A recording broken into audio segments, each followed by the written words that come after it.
He let the phone ring because he believed he had time. The road ahead was empty, stretching flat through the Texas fields, fence posts passing one by one like something being counted without his permission. David kept his eyes forward. Just another mile, he thought, just a quieter place to pull over. The phone stopped ringing on its own. He didn't reach for it right away. He stayed still, one hand on the steering wheel, the other resting uselessly on his leg, as if motion itself might make something final. Nothing dramatic happened. No sudden understanding. Only a weight settling where there hadn't been one before. Some losses don't arrive as events. They arrive as the end of waiting. David didn't know yet what had slipped past him. Only that whatever it was, it had stopped trying to get his attention. If this moment already feels familiar, you're in the right place. Subscribe and stay. These stories are for the parts of life we don't rush past. David had learned how to move forward without looking back. It wasn't something he planned, it just happened, the way habits do when they're rewarded often enough. In his town, people noticed effort. They noticed long hours. They noticed growth. David noticed that praise came easier when he stayed busy, so he stayed busy, not desperately, just consistently, enough to feel necessary, enough to feel useful. At 49, his mornings were quiet and efficient. Coffee before sunrise, boots by the door, keys always in the same place. He liked that part of life, the predictability. It didn't ask questions. It didn't require explanation.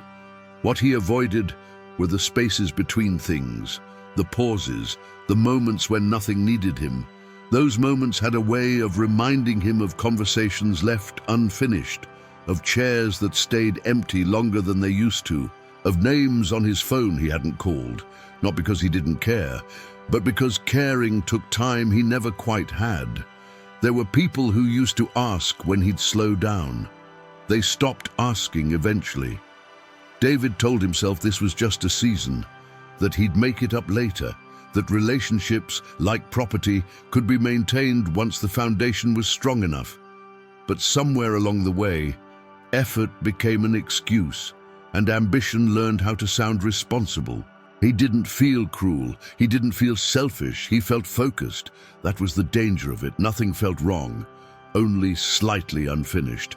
And unfinished things have a way of waiting patiently until they don't.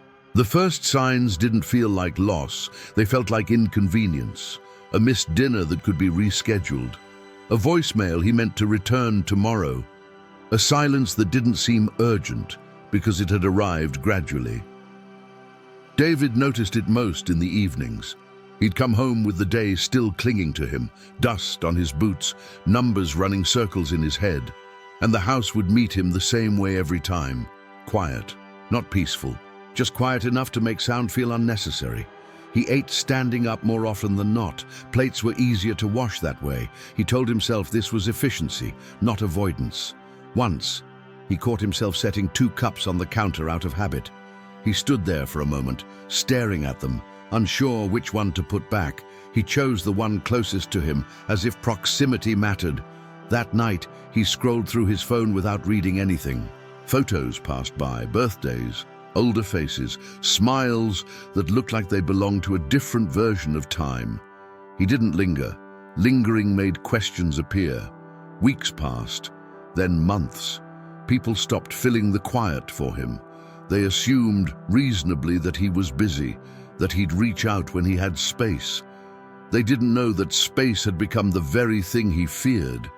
The loss wasn't dramatic. No shouting, no slammed doors, just fewer invitations, shorter conversations, a sense that life was continuing somewhere slightly out of reach. David still believed he was moving forward. He just didn't notice what was no longer moving with him. And the most dangerous thing of all, he still believed there would be time. The first signs didn't feel like loss, they felt like inconvenience. A missed dinner that could be rescheduled. A voicemail he meant to return tomorrow. A silence that didn't seem urgent because it had arrived gradually. David noticed it most in the evenings. He'd come home with the day still clinging to him, dust on his boots, numbers running circles in his head. And the house would meet him the same way every time. Quiet, not peaceful, just quiet enough to make sound feel unnecessary. He ate standing up more often than not. Plates were easier to wash that way. He told himself this was efficiency, not avoidance. Once, he caught himself setting 2 cups on the counter out of habit. He stood there for a moment, staring at them, unsure which one to put back. He chose the one closest to him, as if proximity mattered. That night, he scrolled through his phone without reading anything. Photos passed by, birthdays, older faces, smiles that looked like they belonged to a different version of time. He didn't linger. Lingering made questions appear. Weeks passed, then months. People stopped filling the quiet for him. They assumed, reasonably, that he was busy, that he'd reach out when he had space. They didn't know that space had become the very thing he feared. The loss wasn't dramatic. No shouting, no slammed doors, just fewer invitations, shorter conversations, a sense that life was continuing somewhere slightly out of reach. David still believed he was moving forward. He just didn't notice what was no longer moving with him. And the most dangerous thing of all, he still believed there would be time. The moment that broke him didn't arrive dramatically. It came on an ordinary afternoon, wrapped in routine. David was cleaning out a drawer he hadn't opened in years, not searching for anything specific, just trying to make space. Receipts, old keys, a watch that no longer worked. At the bottom, there was a folded note. He didn't recognize the handwriting at first. That unsettled him more than if he had. He stood there, the drawer open, the house quiet behind him, and unfolded the paper slowly, as if speed might erase what was written. It wasn't long. It wasn't angry. It wasn't asking for anything. Just a few lines written carefully, like someone trying not to take up too much space. I know you're busy. I don't want to interrupt your life. I just wanted you to know I noticed the distance. There was more, but David couldn't read it all at once. His eyes moved ahead, then back again. The words felt unfinished in his hands, like they had been waiting for him to catch up. He tried to remember when it had been written. He couldn't. That scared him more than the words themselves. Suddenly, all the quiet rearranged itself. The empty chair wasn't temporary. The unanswered calls weren't misunderstandings. They were conclusions. David sat down because his legs stopped trusting him. He stayed there longer than necessary, the note resting on his knee, the weight of it pressing somewhere deeper than regret.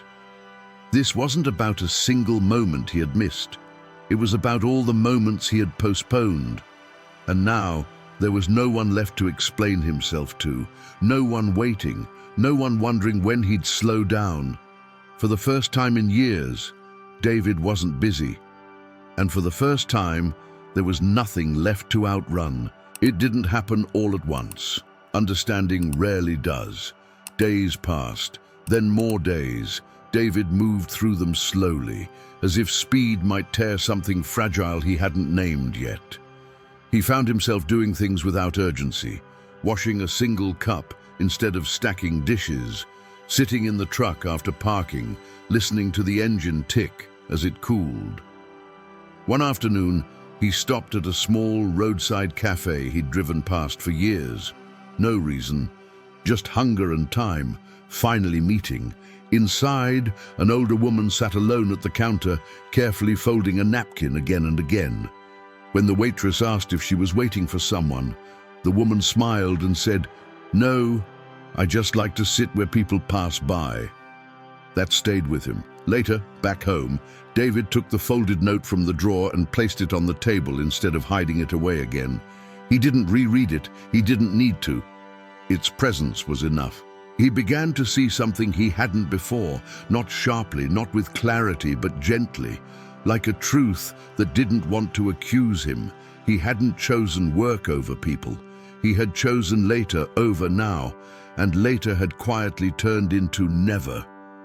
That night, he sat on the porch again, the same light, the same road. But this time, He noticed how the quiet wasn't empty. It was full of things he hadn't listened to before: crickets, distant tires, his own breathing. For the first time, he let himself stay with the feeling instead of solving it. There was no voice telling him what to do next, no sudden comfort, just a small, steady realization settling in. Some losses aren't meant to be fixed. They're meant to be remembered, so you don't abandon what still remains.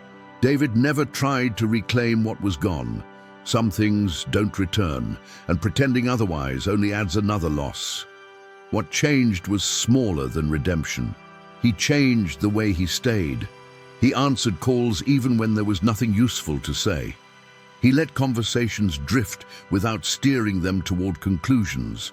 When someone sat across from him, he stayed long enough for the silence to feel shared. The folded note no longer lived in the drawer. He kept it on the table, under a small stone he'd picked up from the edge of the road one evening without knowing why. It wasn't a reminder of failure. It was a marker of where he had finally stopped running. Some nights, he sat on the porch as the light faded. Cars passed. Sometimes none did. When they did, he didn't imagine where they were going anymore. He simply watched them disappear, the way you watch something you don't need to follow. The regret still visited. It always would. But it no longer arrived to accuse him. It came to keep him awake to what remained. David didn't think of himself as changed, only more careful with his attention, because he had learned, too late for some things, but not for all, that life doesn't ask for our success, it asks for our presence. What we delay out of busyness, we often lose out of silence. If this story felt uncomfortably familiar, it's because it touched something you've been carrying quietly. Not a mistake, a season. The next story waiting on the screen doesn't rush toward meaning either. It sits with it, the way evenings do when there's finally time to notice what you've been setting aside. If you choose to stay, subscribe and let these stories keep you company, not to fix anything, just to remind you that attention, given gently, still changes what remains.